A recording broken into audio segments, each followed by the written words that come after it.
네, 그럼 이번에는 원전 관련 상황 알아보도록 하겠습니다. 동해안 쪽은 원전이 많이 위치한 곳이기도 한데요. 주요 원전은 현재까지는 피해 없이 정상 가동되고 있는 것으로 파악됐습니다. 네, 포스코와 반도체 공장 등 주요 산업시설들도 접수된 피해는 없는 것으로 전해지고 있습니다. 네, 취재기자 연결합니다. 김연아 기자.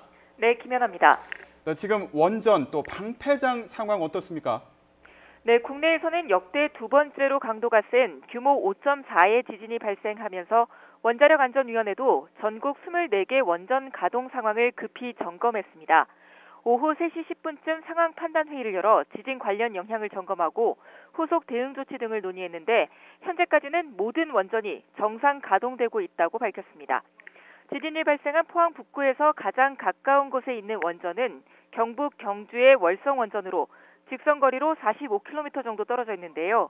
월성 1호기부터 4호기, 신월성 1, 2호기 등 6기 가운데 월성 1 발전소가 지진을 감지해 지진 경보가 울렸을 뿐 운행 상황에는 이상이 없다고 밝혔습니다. 경주에는 이외에 중저준위 방사성 폐기물 처분 시설도 있는데요. 역시 이상이 없는 것으로 확인됐습니다. 한국원자력환경공단 측은 만일의 사태에 대비해 C급 비상을 발령하고 필수 인력을 재난상황실로 소집했습니다. 또 방패장 이상 유무도 계속 점검하고 있습니다. 진원에서 90km 떨어진 울산도 고리와 신고리 원전 5기 가운데 2기가 작동 중이었고 모두 정상 운행하는 것으로 확인됐습니다. 한수원 측은 이 모든 원전의 지진 계측값과 설비 고장, 방사선 누출 여부 등은 정밀 분석 후 후속으로 공개할 예정이라고 설명했습니다. 원안위도 이번 지진으로 인한 안전성을 보다 자세히 확인하기 위해 진앙지에서 가장 가까운 월성 원자력 발전소로 관련 전문가들을 파견할 예정입니다. 네, 지금 정부도 대책 마련에 나서고 있죠. 네, 오후 3시쯤 백운규 산업통상부 장관이 서울 세종간 화상 간부회의를 열었습니다. 산업 분야와 에너지 시설의 안전 상황과 대책을 점검했습니다.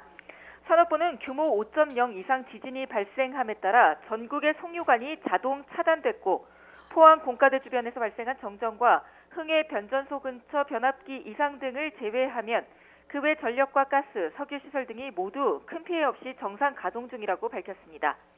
산업부는 여진에 대비해 안전복구 대응 체계를 구축하고 비상대책반을 운영하고 있습니다.